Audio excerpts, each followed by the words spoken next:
The CBS Radio Mystery Theater presents...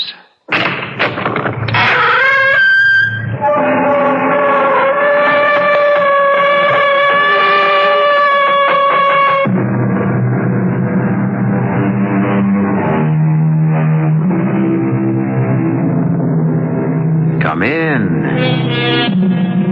Welcome. I'm E.G. Marshall. From ancient days to the present, mankind has believed in ghosts. Some claim to have seen them, heard them, and even touched them. There never was any question about the terror of such an experience, real or imaginary. Even today, we read in our newspapers about apparitions and spirit messages which have no reasonable explanation. It was such an experience at a lonely inn in Maine that terrified a man of exact science named Professor George Weymouth.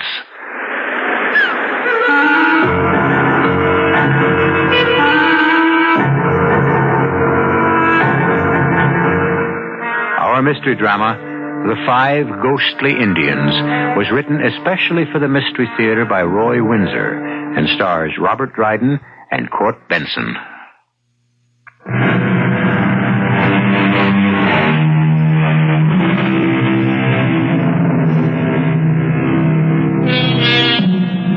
As we approach our country's bicentennial, we think proudly of 1776 and our independence.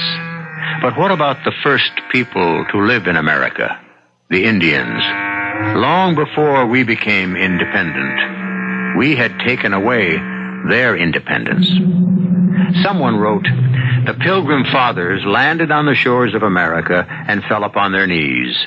Then they fell upon the Aborigines." An Englishman exploring the coast of Maine in the year 1605 captured and killed 5 Indians, and the bad relationship began. His name was George Weymouth, and this is the story of what happened to his present-day namesake. Look at this. An Indian arrowhead. Hello there! What? Oh, hello. Well, heard you'd arrived at White Pines. My name's Pingree. Colonel Caleb Pingree. How do you do, Colonel? George Weymouth. And you don't mind me butting in this way? If you do, say so, and I'll finish my walk up the beach. Oh, certainly not. I was just about to walk back to the inn. It's growing dark, and I'm chilled. Yes. Ah, that's a cold-looking ocean. Forbidding. Well, come along. We'll have a cup of tea in front of the fire in the lodge. That sounds inviting. Oh, look here. Just before you hailed me, look what I found. This is an Indian arrowhead among the rocks? Well, that's unusual. There's a design on it. Here, let me rub off more of the moss. It's heavily encrusted. Must have been here for hundreds of years. Good. Drums. I beg your pardon? Drums. Indian drums. Hear them? Drums? What are you talking about? I don't hear anything. Here. Any idea what this design means, Colonel? Well, they're gone. They're gone. What? You didn't hear the Indian drums? No. When you rubbed the arrowhead, I distinctly heard drums. When you handed it to me, the drums stopped. Yes, well, let's not worry about them. Take a look at that design, Colonel. A diamond figure enclosing another diamond figure. Oh, this is very unusual. It means medicine man. Why unusual? Because a tribe's medicine man hardly ever went into battle. He was called a shaman and had great authority because of his special guardian functions. That's why he became known to us as a medicine man. Well, you've made a remarkable discovery. Here you are. It's quite beautiful, isn't it? Good heavens. Well, what is it? What? The drums. And look! Look out there, about 100 yards offshore. See it? See what? I see whitecaps as far as I can see, nothing more. And drums? You're hearing things, Colonel. Look there. Follow where I'm pointing. See that inverted funnel of water? It's like a shroud. Don't you see it? I really don't. May I have the arrowhead? Yes, of course. Well, the drums have stopped. And that funnel of water is gone. You're a romantic, Colonel. Yes. Do you know what I'd do with that arrowhead if I were you? I'd throw it in the ocean. I certainly won't do that. You said it was unusual. My young daughter will treasure it as a wonderful souvenir. You're not pulling my leg, are you, Colonel? I assure you I'm not. What did you say your name was? Weymouth? Yes. George Weymouth. I'm an assistant professor of zoology. Weymouth? Yes. That could explain it. Explain what? Do you know anything about the history of your surname? No, not too much. There have been Weymouths here since the Revolutionary War. General Tad Weymouth. The name goes further back than that, Professor. I think I'd better tell you about it.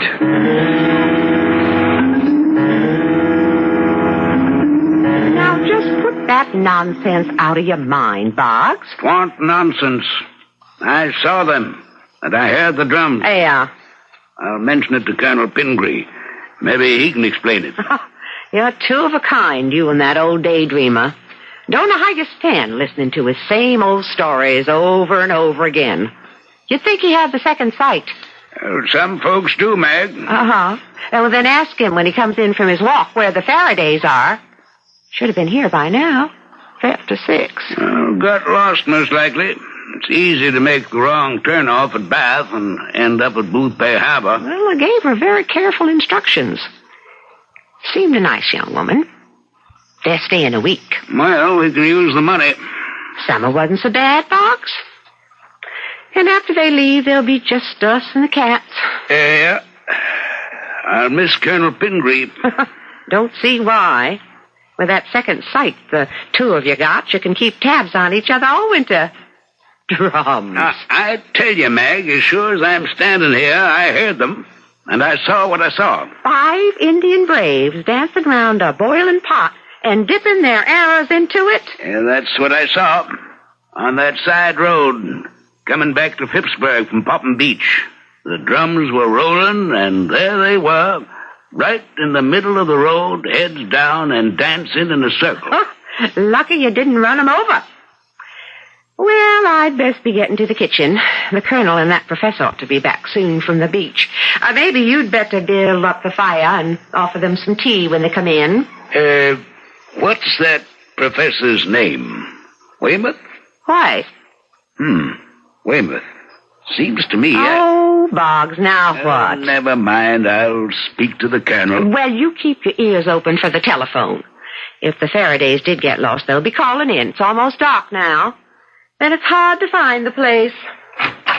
Oh, it feels good in here, Colonel. Well, the fire will feel better. I won't change my shoes. My sneakers got wet. Or shall I order hot tea? Yes, thank you. I'd like a cup, good and hot. Right. Evening, Boggs. Evening, Colonel. That's a grand fire. Yeah. Mag thought you might like a cup of hot tea. Your good wife is absolutely right. 2 cups. Professor Weymouth would like some, too. Sure thing. Sit down. I'd like to ask you a question, Boggs. Sure. I got one for you, too. Oh? Well, let me have yours first. You know the side road from Popham Beach back to Phippsburg, about 4 miles away? Yes. Well, I told Mag about what I saw, but there's no talking to her. She just laughs at me and declares I might be a little loose in the top story. Well, I know that your good wife feels the same way about me. Oh, she means no offense, Colonel. No, of course not, I understand that. Well, after I picked up the lobsters and the clams in Popham Beach, I drove the old truck back toward Phippsburg. Mm-hmm. Now, about a mile from where I turned off to the White Pines, I heard drums, Indian drums. and I saw, clear as I'm seeing you, 5 Indians dancing round a boiling pot and dipping their arrows into the stuff, whatever it was. You see. Well, what do you make of that? Well, I heard Indian drums too, Boggs. I knew I was right. Where'd you hear him, Colonel? On the beach, about half an hour ago. But I saw something else. About 100 yards offshore, I saw an inverted water spout. Looked like a limp sheet held up by 2 fingers. A headless ghost. What'd it do? Well, when Weymouth handed me the arrowhead, the drums stopped, and the dancing ghost vanished. Arrowhead? Weymouth found an arrowhead among the rocks down by the beach. An arrowhead amongst the rocks? Well, it must have been there for centuries. More than 3. I'd say it dates from around 1605. Now, how the deuce do you know that? Weymouth. You're from an old Downeaster family. Does the name mean anything to you? Yeah, but just barely. Well, I've been thinking about it ever since Weymouth picked up that arrowhead. It had belonged to a medicine man because it had a design on it, a figure of a diamond within a diamond, probably from the Etchemin tribe. Back in 1605, an Englishman named George Weymouth explored the coast of Maine. For no reason I've ever been able to learn, he brutally murdered 5 Indians. The chief of the tribe attacked Weymouth's sloop, killed several of his soldiers, and then they were overwhelmed. Yep, it comes back to me now. Yeah. The English killed the medicine man, wrapped him in a sheet, and dropped him into the ocean. And now he's returned. He's returned, and he's called up those 5 murdered Indians to witness his revenge. You told Professor Weymouth about the curse? I intend to. But he's a professor of zoology, a man of science. He'd laugh at me. How long's he staying with you? Till the end of the week. 2 more days. I'll have to tell him to leave tonight. Let me handle him. If he'll give me the medicine man's arrowhead, he won't be threatened, and neither will White Pines. Evening, Colonel. Where's the... Oh, there he is. Here comes the professor. Evening, Professor. Hot tea. Just what I need, Miss Boggs. I got chilled down there at the beach. Evening, Miss Boggs. Evening. Thanks for the talk, Colonel. Oh, you two been yarning about those Indian drums and them 5 dancing Indian braves. Oh, they're real enough, Meg. Now, don't tell me, Colonel, that you still think you heard drums and saw an apparition offshore? Your name is Weymouth. Over 300 years ago, your ancestor, George Weymouth, cruelly murdered 5 Indian braves and killed the medicine man of their tribe and buried him at sea. When you picked up that arrowhead, you triggered the guardian spirits of those Indians, and they have been awakened. Indeed. To what purpose? Revenge, Professor Weymouth. I don't believe it, Colonel. With all due respect to folklore. I didn't expect you to believe it.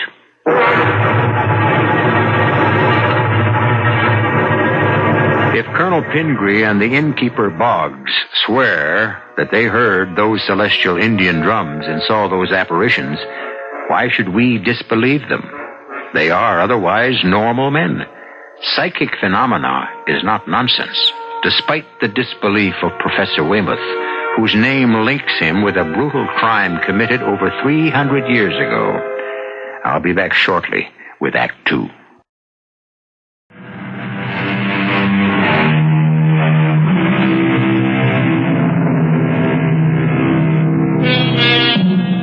It might be that some Downeasters have retained imaginations more lively than our own because our 23rd state, Maine, has a rugged climate, and its people never forget it. In the sparsely settled wilderness, it would be easier to see ghosts of Indians from long ago, in the forests, in front of a blazing hearth. Professor Weymouth might scoff at folklore, and so does Mag, the innkeeper's wife. But not Boggs, the innkeeper. He and Colonel Pingree know what they heard and saw. Boggs?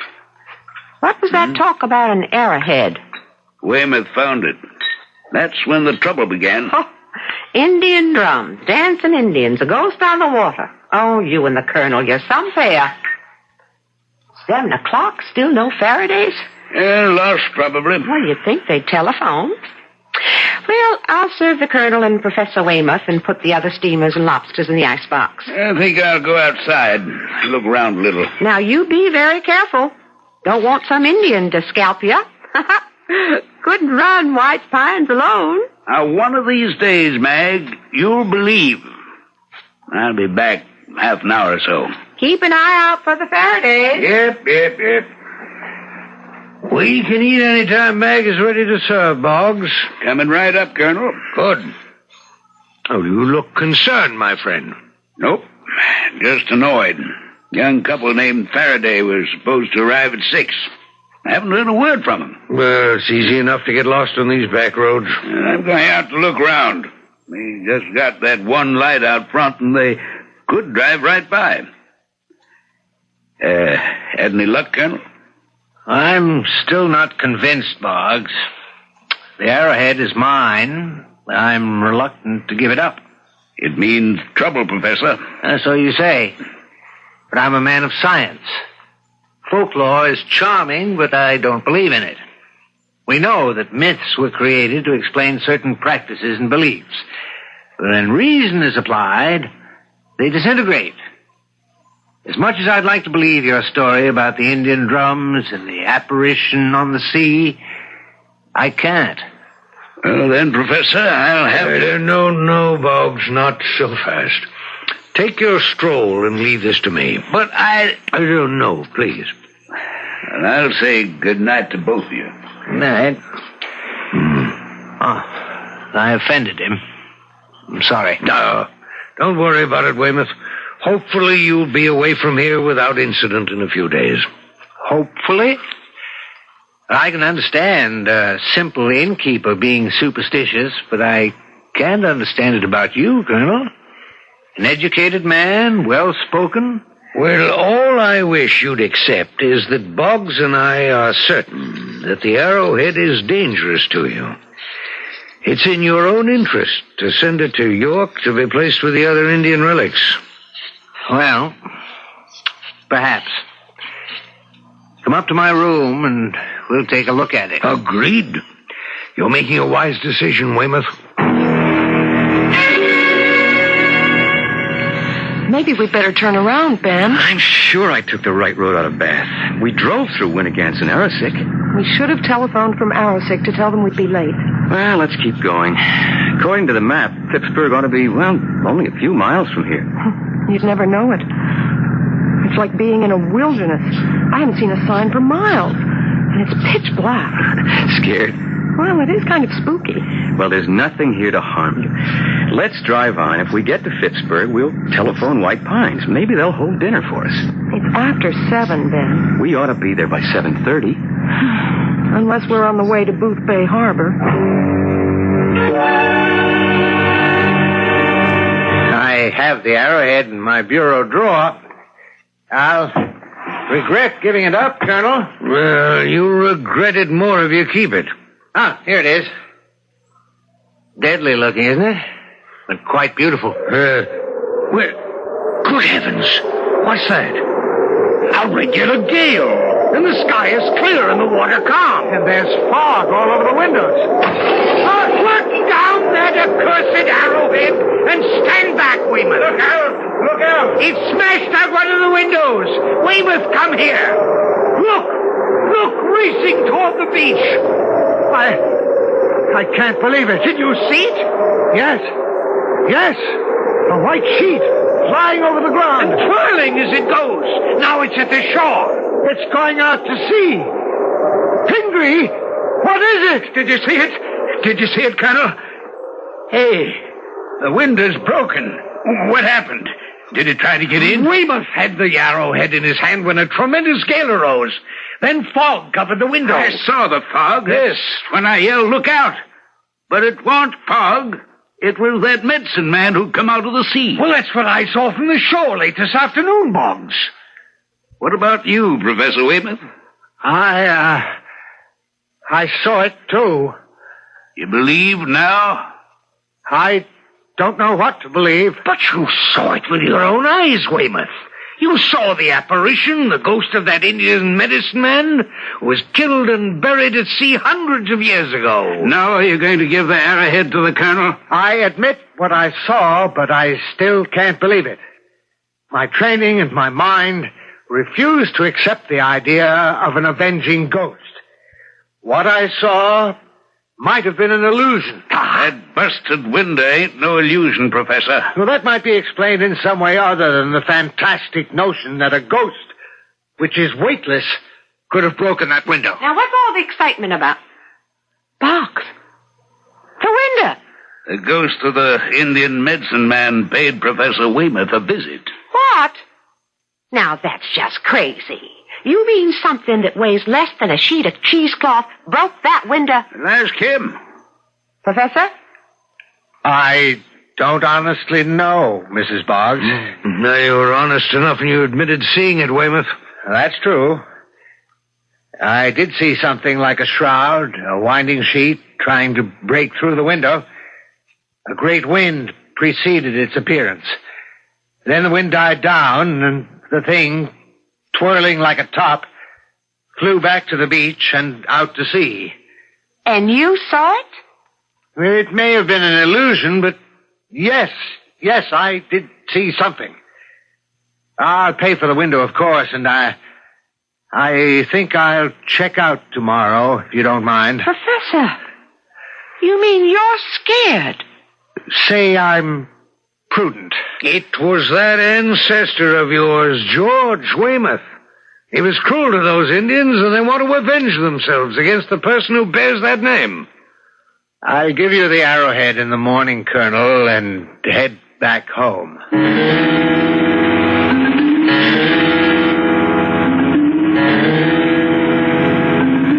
About 10 more minutes, Fran. I'm glad we telephoned. She was so nice, Mrs. Boggs. She'll have the steamers ready and then the lobster. Perfect. I could eat for hours. Ben, slow down. Ben, stop. What is it? You sound terrified. Look up their head. You see them? Huh? Don't you see them? Who's them? You mean you don't see them? I don't even know what you're talking about, Fran. The Indians. What? Indians. 5 of them. They're dancing around a big pot. And listen, drums. Indian drums. Hey, come on, you're pulling my leg. Indians dancing around a pot. I don't see a thing as far as the headlights carry. You all right, Fran? Of course I'm all right. You mean you really can't see them? They're dipping their arrows into the pot as they dance around it. Toledo, you must have flipped. I assure you, honey, there's nothing in the road. Nothing. There is. I tell you, I see them. Hunger can make a person see things sometimes. I'm hungry, but I'm not starving to death. Darn it, Ben, I see them. Are you telling me I've come off the spool? Well, what do you want me to do? Shoo them away? I don't know what we should do. Well, I do. You close your eyes. I'm driving on. Indians or no Indians, I want to get to White Pines.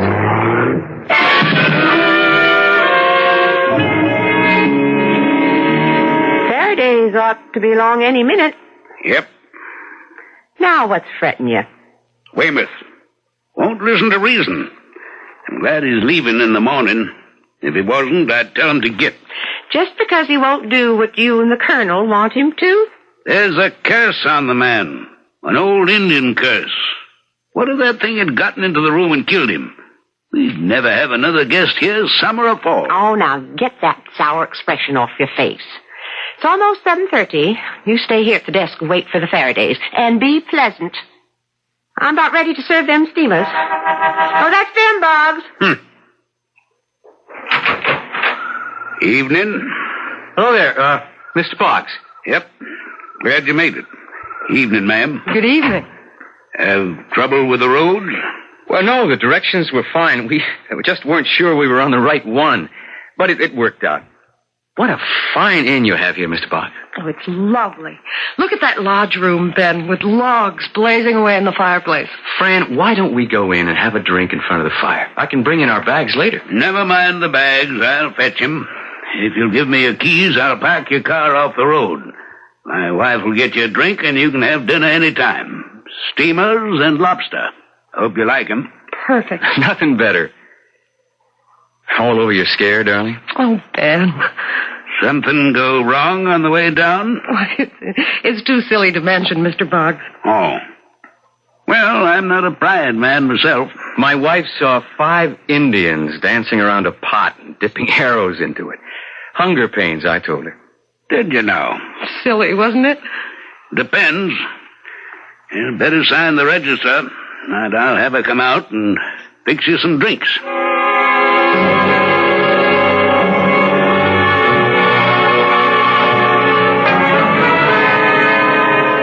We'd better go down to dinner, Weymouth. Right. It's after 7:30. Still got your appetite? Oh, yes. I'm recovered now. Quite an experience for you to tell about back home. A phenomenon. I can't quite yet encompass what happened. Well, accept it. Give me the arrowhead and tell your story on a wintry night to that little girl of yours. Of course, it's not a story, not fiction, because it really happened. It was strange. I know what I heard and saw, but there must be a rational explanation for what happened. Including the breaking of the window? Even including that. It must have been some freak kind of pressure. I have nothing to fear from mere ectoplasm. Well, maybe you don't have anything more to fear, but don't count on it.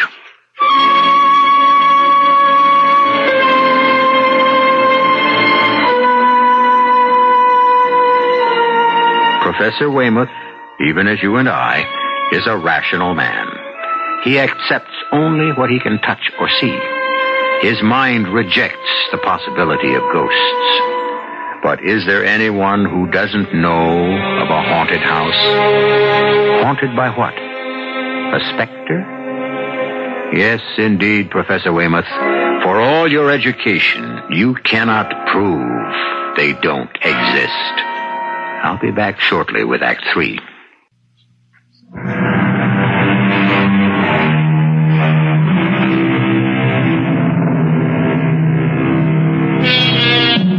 The White Pines Inn is located a few miles from Phippsburg on the rocky coast of Maine. The coast is beautiful, but forbidding, as the British found out during the Revolutionary War when 6,000 men of Maine fought them determinedly. Maine remembers those days of hardship and remembers her even earlier history. The first settlement in 1620 on the Saco River, the Abnaki and Etchemin Indians of the Algonquian family. And who is to say that the spirits of those dead do not still inhabit those huge forests of white pine, fir, spruce, and birch? Excellent dinner, Mag. Excellent. Oh, thank you, Colonel. Oh, very good. Best steamers and lobster I ever had. Sure. Not to forget the Indian pudding. Well, that's real enough. Nothing ghostly about that, Professor Weymouth. You want coffee here or in the lodge room? Let's have it in front of the fireplace, Mag, if you please. And introduce yourselves to that nice young couple they're finishing up. Name's Faraday. Yeah, I'll do that. Faradays seem as content as we are. Good evening. Good evening. I'm Ben Faraday. This is my wife, Fran. How do you do? I'm George Weymouth, and this is Colonel Caleb Pingree. Oh, pleased to meet you, sir. Yeah. Colonel, will you join us? Well, thank you. I'm glad you arrived. Boggs and his wife had begun to worry about you. You lose your way? Well, we thought we had, but we were on the right road all along. And then the sun dropped out of sight, and it was so dark, I just crept along. Oh, we had an unexpected adventure. Ben, they wouldn't be interested. Well, certainly we would, Mrs. Faraday. Up here, anything unusual is welcome. It gives us something to talk about. Just seeing new faces is a treat. Especially yours, Mrs. Faraday. Why, thank you. Where are you from, by the way? Lewiston. You? Brunswick. I teach zoology.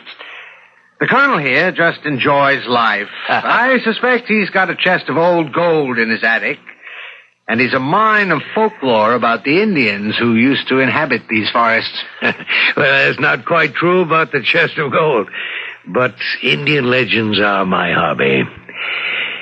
And we've just experienced another one. What? Well, it's true enough. Even Professor Weymouth has to admit what he saw. You saw something, Professor? I think so. When? Late this afternoon. Well, why are you looking so startled? Mrs. Faraday? Excuse me. You, experienced an Indian legend? 4 cups, cream, sugar. I'll leave the pot. No, thank you, Mag. Are you all right, young lady? Look kind of peaked. Oh, Indian legend. So that's it, Colonel.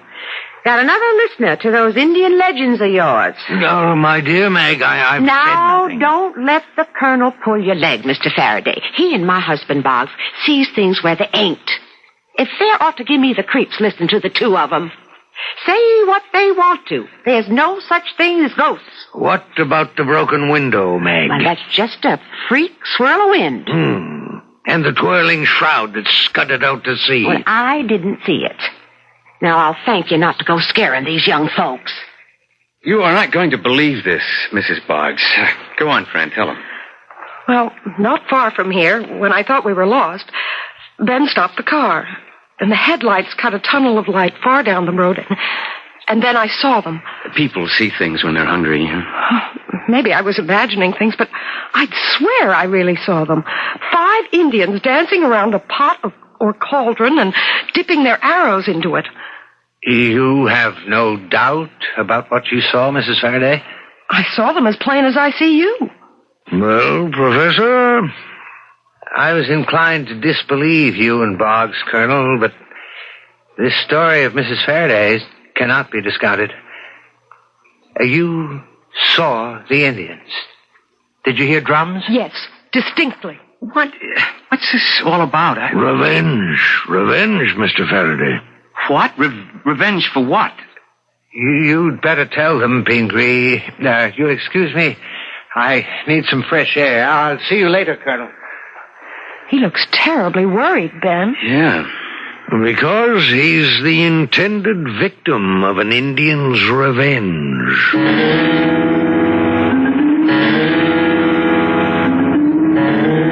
Boggs, come in here with me. I was going to turn down the Professor Weymouth's bed when... Well, look. The pillar's been wrung in half, chairs overturned. It's that thing from the ocean. I know you don't believe in such things, Mag. Well, I don't want to. But this is... Either the professor went crazy or... Well, how do you account for all this damage? First to the window. Now the room wrecked. And the pillar twisted in two. Like wringing a person's neck until he was dead. The Indian medicine man. Somehow he got back in here and thought he had Weymouth by the neck when what he had was the pillar. A powerful wrench. The pillar's twisted in half, feathers all over.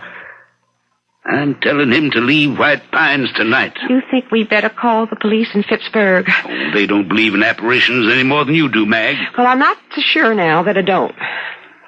Because I've never seen anything like this. Where is the professor? When the colonel began to tell the Faradays the story, the professor went out for some fresh air. And I'll find him and tell him to pack up and leave.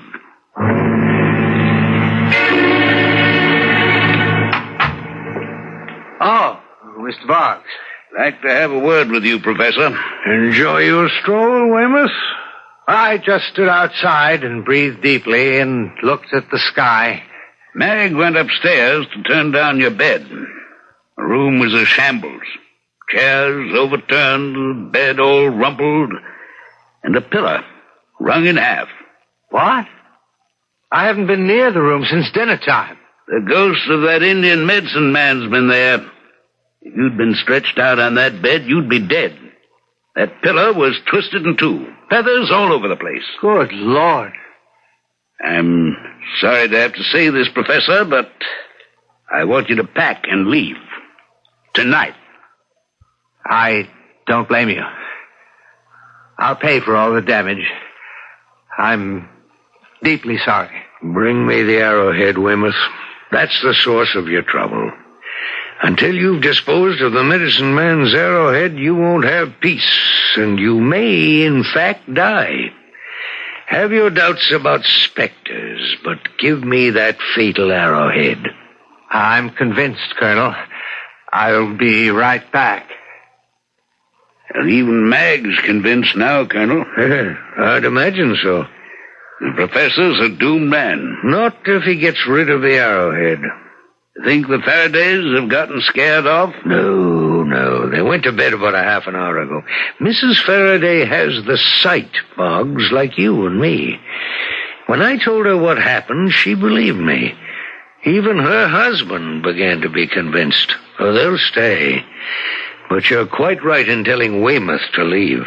Tonight.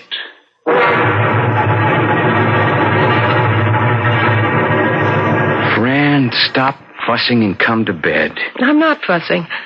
I'm just thinking about what the colonel told us about George Weymouth and how he murdered those 5 Indians way back in 1600-something. Yeah, but it's just crazy to think that some old medicine man is out to murder the professor. He didn't kill those Indians. Why's he to blame? Just because he has the same name, that's all. You believe that? Yes, Ben. Oh, my goodness. What is it? Look out there. On the water, see it? Yeah. Something's rising from the water offshore. It's a water spout. No, it's not. It's upside down. It looks like a sheet, and it's turning round and round. And it's floating this way, towards shore. What is it? It's that thing the colonel told us he saw. The ghost of the medicine man who was buried at sea. It's coming towards the end. Ben, I'm afraid. I'll get Bob. No, don't leave me, Ben. Look, it's on the shore, and it's coming up the hill. And listen to the wind. It's coming toward us. No, it's heading for the rooms to our right. That's where Professor Weymouth is staying. It's after him, Ben. It broke the window. The whole place is shaking. Come on, friend. Let's get out of here. Colonel Pingree! Help me! The thing's got it, Ben. Colonel, Mr. Boggs. Open the door, Boggs. We have only seconds. Don't go in there, Ben. I have to.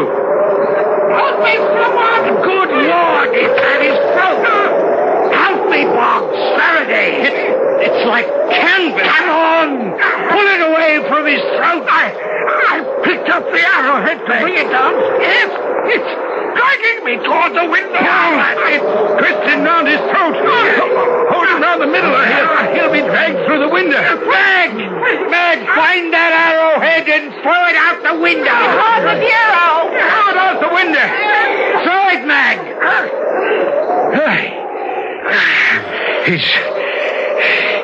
He's fainted. Here's some water.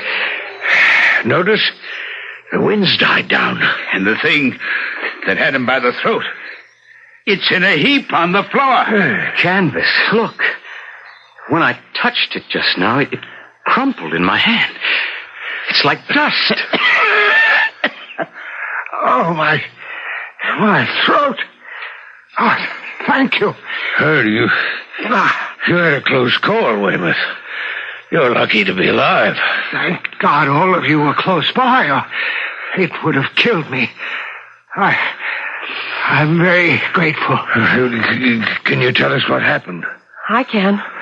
I was looking out the window when I saw the apparition come out of the sea and drift this way. Then a great wind came up, and the thing kind of embraced the house.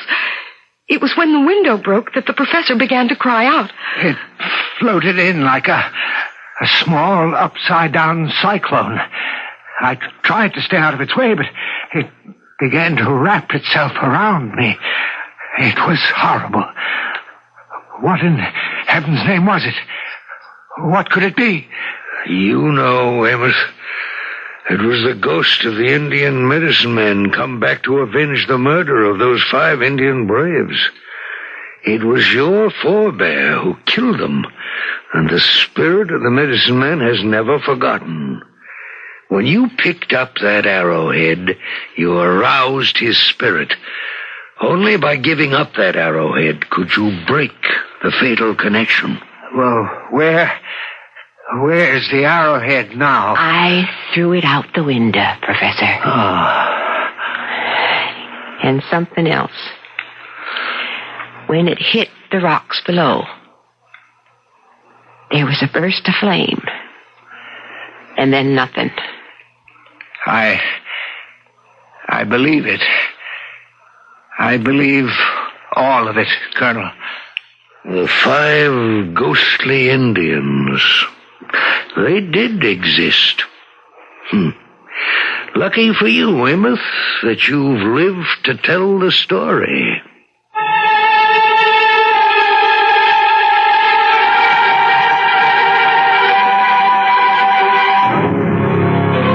The dread of the supernatural goes back to earliest man. As he roamed the earth, he was encompassed by many terrors. There was the terrible dark, with its countless dangers. Legends about second sight are endless. To this day, the avenging specter of the Indian medicine man lives as fact in the mind of Professor Weymouth.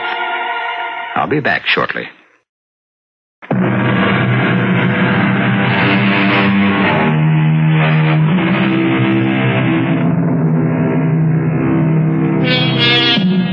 The fascination of terror is as ancient as the human race. It is stronger than our intellect, stronger even than our fears. It goes to the core of our very being. The brutal, unnecessary killing of 5 Indians in 1605 by George Weymouth laid a curse on those who bore his surname. Perhaps there is a kind of real justice after all. Crimes of long ago, unavenged, can be avenged. Our cast included Robert Dryden, Court Benson, Guy Sorrell, Ann Petoniak, Suzanne Grossman, and Jay Gregory. The entire production was under the direction of Hyman Brown. This is E.G. Marshall inviting you to return to our Mystery Theater for another adventure in the macabre. Until next time, pleasant dreams.